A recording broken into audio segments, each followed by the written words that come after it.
Para falarmos sobre a neurologia dos nervos, sua composição e formação, temos que conhecer o interior da medula espinal.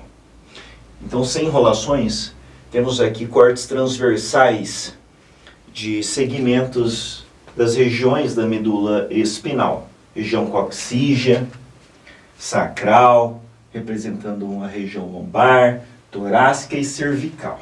Já sabemos que a medula espinal faz parte do sistema nervoso central, ou seja, aqui temos o eixo central, ok? Começa aqui no cérebro, passa pelo tronco encefálico, cerebelo e desce até a região caudal da medula espinal. E o sistema nervoso que sai fora desse eixo central, que sai dessa linha central, ele passa a ser chamado de periférico porque ele entra na zona periférica, ou seja, em contato com os demais órgãos, tecidos, células do nosso corpo. Então o sistema nervoso pode ser dividido em central e periférico. É uma forma genérica aí de dividirmos para facilitar este conhecimento. Muito bem. Então aqui, a medula, ela é menor que a coluna vertebral, que o canal vertebral. Então, diferente do cérebro e do cerebelo, que crescem bastante, né? Eles crescem e vão formando dobras. O cerebelo forma muitas dobras, o cérebro também. A medula não. Até os 14 anos por aí ela cresce, ok? E depois ela para de crescer. E aí somente a coluna vertebral cresce até os 18 anos. E então ela fica para trás. Muito bem. Outra diferença dela para o encéfalo, lá na região superior, é que a substância cinzenta da medula espinal, ela fica no interior, e a substância cinzenta do cérebro e do cerebelo fica já na região externa, exterior. Então, na região exterior do cerebelo temos o que chamamos de córtex cerebelar, formado pela substância cinzenta. Na região exterior do telencéfalo temos o córtex cerebral. Tá? Então, na região exterior do telencéfalo e do cerebelo temos o que chamamos de córtex. E no caso, se fôssemos chamar de córtex aqui, ele teria que ser interior, olha só. Então, a substância cinzenta está localizada no interior da medula e a substância branca mais externamente. Ok? Diferente do cérebro e do cerebelo. Outra curiosidade é que aqui o que chamamos de ponte no tronco encefálico é porque é como uma ponte, as fibras elas cruzam assim, ó, como se fosse um rio aqui, né? Então temos fibras cruzando, né, nessa parte. E aqui na região bubônica, na medula oblonga do tronco encefálico, ainda na região caudal do bulbo, essas fibras elas formam um X aqui, ó. As de cá passam para cá e as de cá passam para lá. Então, essa região chamamos de decussação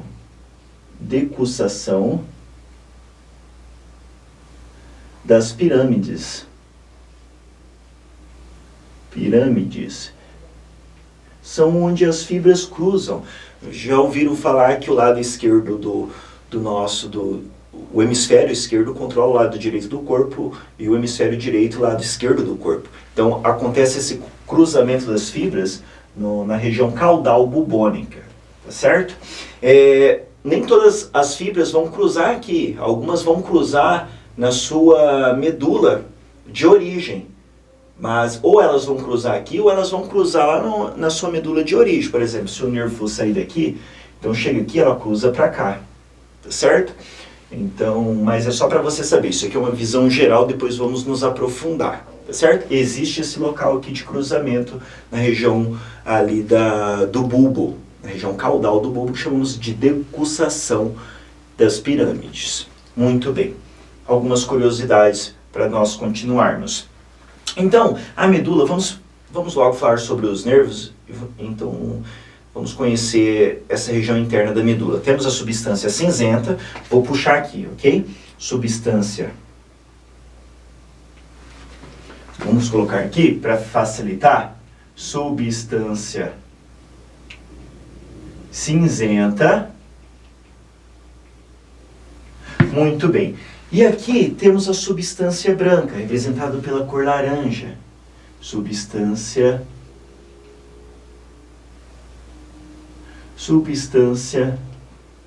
branca. Maravilha.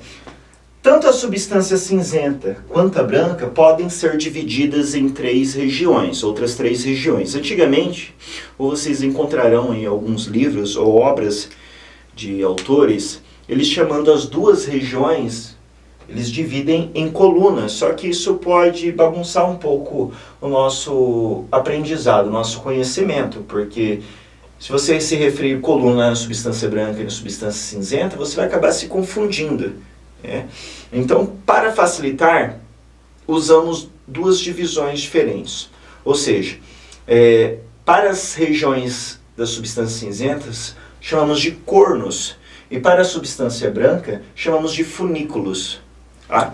Então, na substância cinzenta, temos cornos. Por exemplo, essa parte de cima aqui, olha só, do H medular. Há pessoas que acham que isso aqui parece um H medular, outras parecem uma borboleta. Enfim, o meu desenho não ficou parecido com nenhum nem com o outro, mas ficou bem ilustrado aqui, né? Faz a sua parte, tá certo? Então, na substância cinzenta, vou chamar isso aqui de chifre, ok? Isso aqui são dois cornos, olha lá. Cornos, cornos, cornos. Aí temos os cornos dorsais. Isso aqui vocês estão tendo uma vista transversal. Então ela é assim, fizemos um corte assim na medula, ok? E agora está assim para vocês. Essa é a região dorsal, acima a região dorsal que vocês estão vendo, e abaixo é a região ventral, ou posterior e anterior. Tá? Então aqui na região posterior temos um corno na substância cinzenta, olha lá. Vou colocar aqui, ó, corno, ali é dorsal, dorsal acima, né? Dorsal ou posterior, beleza? Ou posterior. Abaixo temos o corno, olha lá. Ventral. Corno ventral ou anterior. Ventral ou adianterior, beleza? E alguns lugares da medula, mas nem todas as regiões, ok? Ele vai aparecer onde aparece uma abundância de números de neurônios motores viscerais, aquele sistema funcional autônomo. Depois vamos falar sobre isso.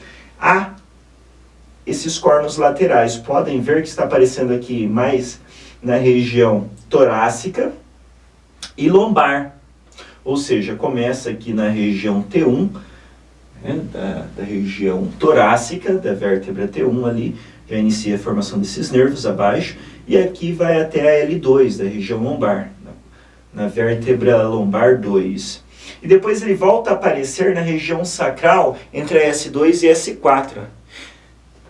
Então, são regiões que aparecem neurônios motores ligados à rede somática não, autônoma, tá? Que depois vão se dividir aí em simpática, parasimpática e entérica, beleza? Então, vamos lá. Há cornos também, então, laterais. Vou colocar aqui.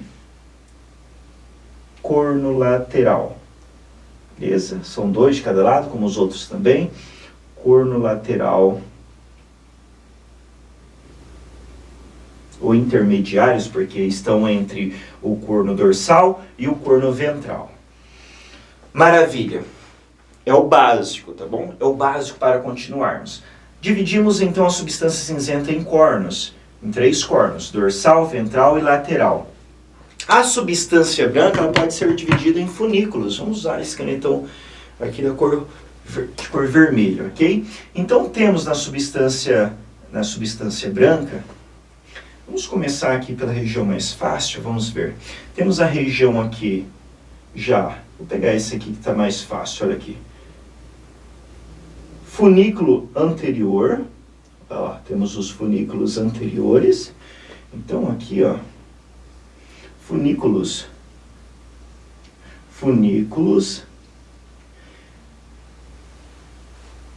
anteriores, vamos chamar de ventral, já que estamos usando o ventral, né? Ventral ou anterior, beleza? Ou anterior. Aí temos o funículos dorsais também, como o corno dorsal. Então, acima também temos os funículos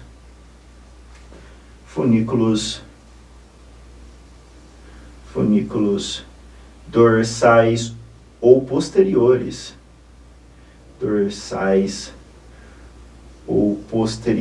Maravilha? E agora temos os laterais, olha só, temos os funículos laterais.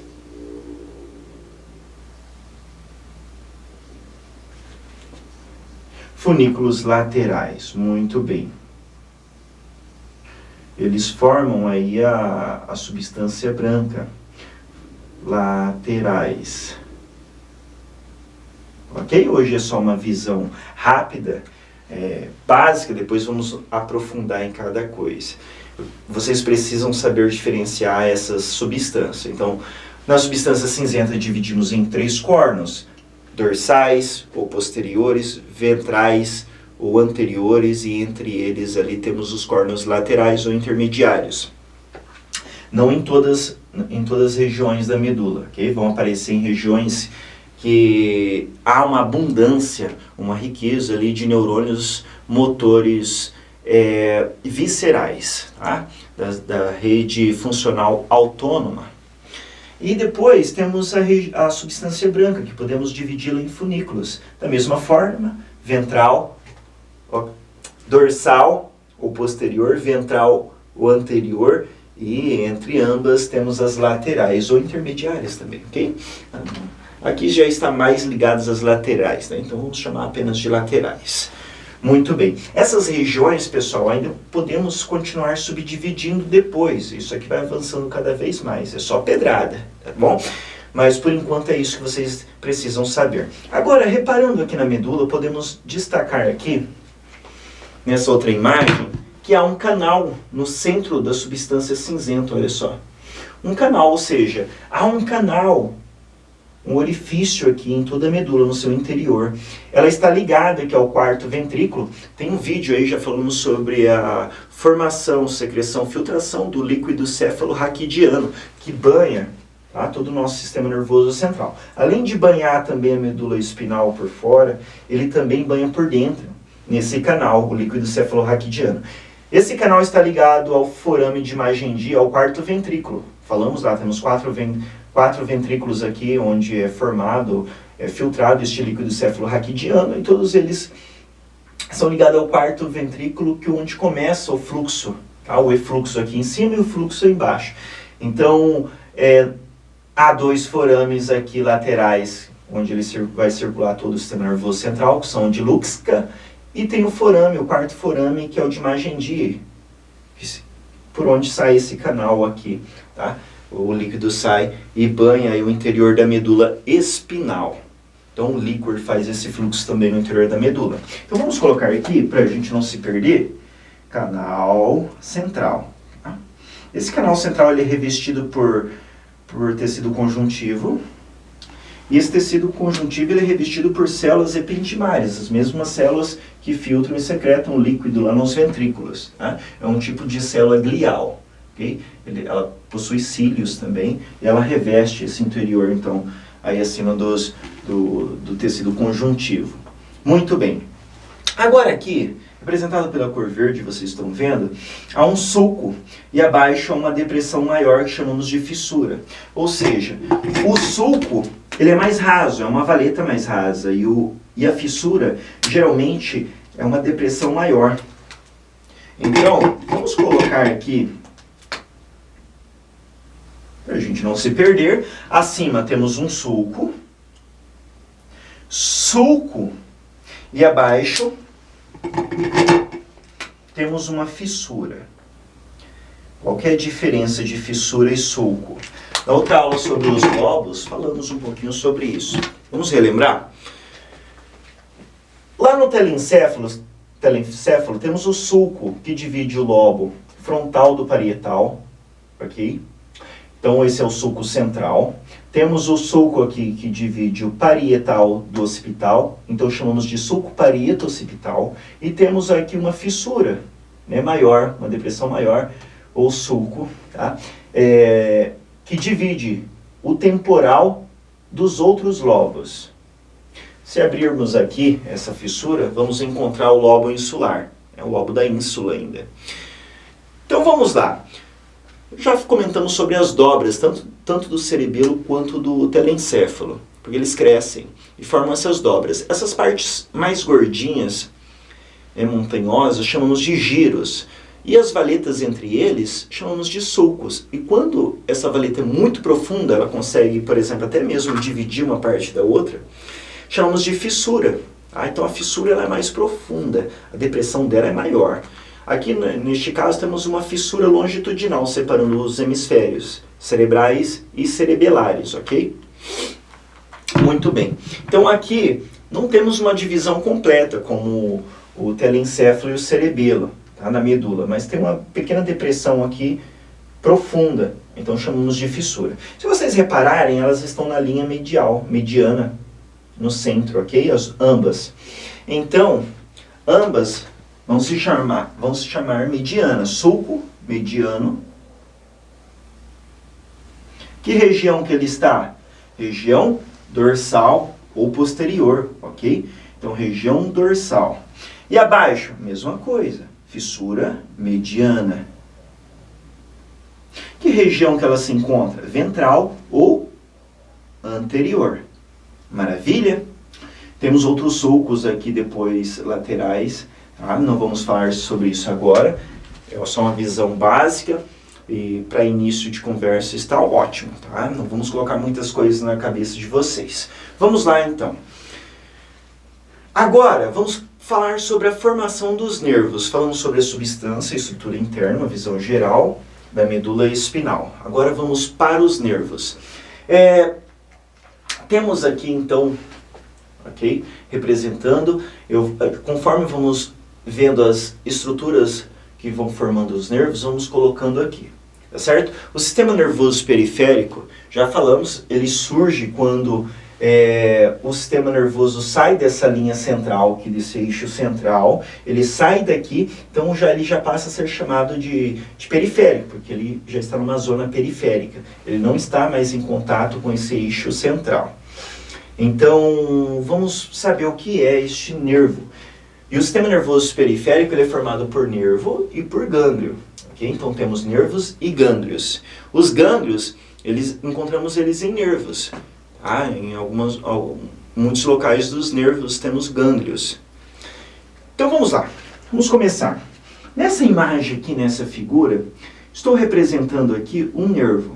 Se vocês notarem, temos um nervo que sai da região dorsal e temos uma outra raiz de nervo que sai da região ventral, posterior, anterior. Esse acima, que sai da região dorsal, é um nervo sensitivo, sensorial, composto por neurônios sensoriais. E é esse tipo de neurônio sensorial aqui que capta estímulos do ambiente interno do nosso corpo e do ambiente externo, né? Eles fazem parte ali dos órgãos receptores, que estão captando informações do meio externo, tá? E também do meio interno do nosso corpo. Então, este corno dorsal aqui, olha só, que colocamos aqui em cima da substância cinzenta, ele é sensorial, ele é composto por neurônios sensoriais. Tá? E vão formar a primeira raiz, é a raiz dorsal ali. Depois temos uma segunda raiz, a ventral.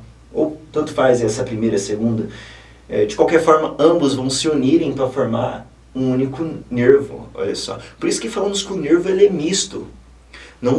Isso não quer dizer que uma via dentro dele leva informação e traz informação, a mesma via, não. Ele é misto porque dentro do nervo encontramos vias que levam informações e vias que trazem informações. Porém, elas estão dentro do mesmo nervo. Tá? Mas cada via com a sua função dentro do nervo. Então, de um lado temos vias sensoriais compostas por esse tipo de neurônio, já vamos falar sobre ele, neurônio pseudo-unipolar. Se vocês repararem, o corpo celular dele, ou soma, onde ficam as estruturas, núcleo, retículo endoplasmático rugoso, liso, complexo de Golgi, perixossomo, lisossomo, mitocôndria e por aí vai, ficam aqui, nesse eixo central do seu prolongamento, e não na região superior do prolongamento. Tá? Esse outro aqui é um neurônio motor, ele está abaixo. Essa região abaixo aqui que vocês estão tendo, nessa visão que vocês estão vendo, ventral anterior, ele é formado, composto por neurônios motores. Bom, então olha só, na medula espinal, informações entram na substância cinzenta. Vamos colocar aqui para ficar fácil, ok? De entrada, na medula. Então, as informações vão entrar aqui na medula, olha só. Vão entrar por neurônios sensoriais. Tá? Em qual corno? Corno dorsal. Corno dorsal. Neurônios sensoriais. Ok? Então, na substância cinzenta é o local de entrada de informações que vão agora para o sistema nervoso central. Na verdade, ao entrar na medula, ele já entrou no sistema nervoso central, porque a medula faz parte do sistema nervoso central. Ok? E essa informação agora vai subir, ou ela pode retornar virando um arco reflexo. Retornar já para o neurônio motor e acontecer uma atividade, um movimento, um deslocamento no espaço-tempo do nosso membro superior ou inferior. Tá certo? Ou de qualquer outro músculo ali que ele está relacionado. Muito bem. A saída da informação do nosso sistema nervoso central, então um comando, por exemplo, lá de cima, vem, e a saída até o órgão efetor que vai executar essa ação, ela sai pelos cornos ventrais, então pelo corno ventral ou anterior, ok? Neurônios motores, esse tipo de neurônio aqui, e a entrada por esse tipo de neurônio, maravilha?